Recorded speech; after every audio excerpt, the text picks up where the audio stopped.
Film જગતનો સૌથી પ્રતિષ્ઠિત એવો 70મો ફિલ્મફેર એવોર્ડ સમારોહ આવતીકાલે 11 ઓક્ટોબરના રોજ અમદાવાદના એકા ક્લબ ખાતે આવેલા ટ્રાન્સ સ્ટેડિયામાં યોજાવા જઈ રહ્યો છે। આ ઇવેન્ટને લઈ અમદાવાદમાં જોરદાર ઉત્સાહ જોવા મળી રહ્યો છે અને તૈયારીઓને આખરી ઓપ આપવામાં આવી રહ્યો છે। આ એવોર્ડ સમારોહમાં મુખ્યમંત્રી ભૂપેન્દ્ર પટેલ સહિત રાજકીય નેતાઓ અને ફિલ્મ જગતના અગ્રણી અભિનેતાઓ, અભિનેત્રીઓ અને કલાકારોની હાજરીથી શહેરનું ગ્લેમર વધી જશે। આ સમારોહની ખાસ વાત એ છે કે આ વખતે શાહરુખ ખાન, કરણ જોહર અને મનીષ પૌલની ત્રિપુટી આ એવોર્ડને હોસ્ટ કરશે। શાહરુખ ખાન અને કરણ જોહરની જોડી 17 વર્ષના લાંબા સમયગાળા બાદ આ એવોર્ડ્સને હોસ્ટ કરવા જઈ રહી હોવાથી આ રાત વધુ યાદગાર બનશે। ફિલ્મફેર એવોર્ડ્સનો ભવ્ય સમારોહ 11 ઓક્ટોબરે સાંજે 7:30 શરૂ થશે। લોકોને બપોરે 3 વાગ્યાથી જ એકા ક્લબ ખાતે પ્રવેશ આપવાની શરૂઆત થઈ જશે।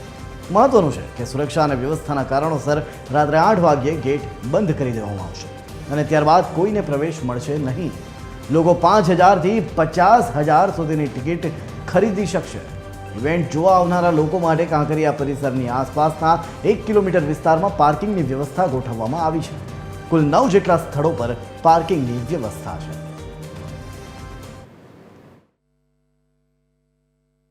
ફિલ્મ જગતનો સૌથી પ્રતિષ્ઠિત એવોર્ડ ફિલ્મફેર એવોર્ડનું અમદાવાદ ખાતે 11 ઓક્ટોબરના રોજ આયોજન છે તે કરવામાં આવ્યું છે। આ ટ્રાન્સ સ્ટેડિયા ખાતે આ ફિલ્મફેર એવોર્ડ છે તે યોજાશે। એવોર્ડ સમારોહમાં મુખ્યમંત્રી ભૂપેન્દ્ર પટેલ સાથે જ અનેક અભિનેતાઓ છે તે પણ સામેલ થશે। આ ગ્રાન્ડ ઇવેન્ટ છે તેમાં શાહરુખ ખાન, કરણ જોહર, મનીષ પૌલ ત્રણેયની જોડી છે તે જે પરફોર્મન્સ છે તે આપશે અને 17 વર્ષના લાંબા સમય બાદ આ એવોર્ડને આ ત્રણેય હસ્તીઓ હોસ્ટ કરતી જોવા મળશે। સાથે સાથે ફિલ્મફેર એવોર્ડમાં અભિષેક બચ્ચન, અક્ષય કુમાર સહિતના જે સ્ટારકાસ્ટ છે તે પણ જોડાવાના છે। ઇવેન્ટને લઈને કાંકરિયા ખાતે આવેલ એકા ક્લબમાં તૈયારીઓ છે તે શરૂ કરવામાં આવી છે।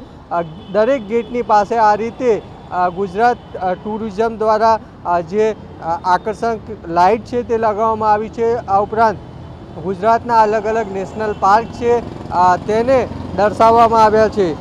જે ફિલ્મફેર એવોર્ડ છે તેને લઈને અલગ અલગ 7 જેટલા ગેટ છે તે બનાવવામાં આવ્યા છે જેથી કરીને વીવીઆઈપી અને વીઆઈપી એન્ટ્રીઝ છે તે મેળવી શકે। કેમેરામેન ધર્મેન્દ્રસિંહ સોલંકી સાથે મૌલિક ઉપાધ્યાય, TV 13 ગુજરાતી, અમદાવાદ।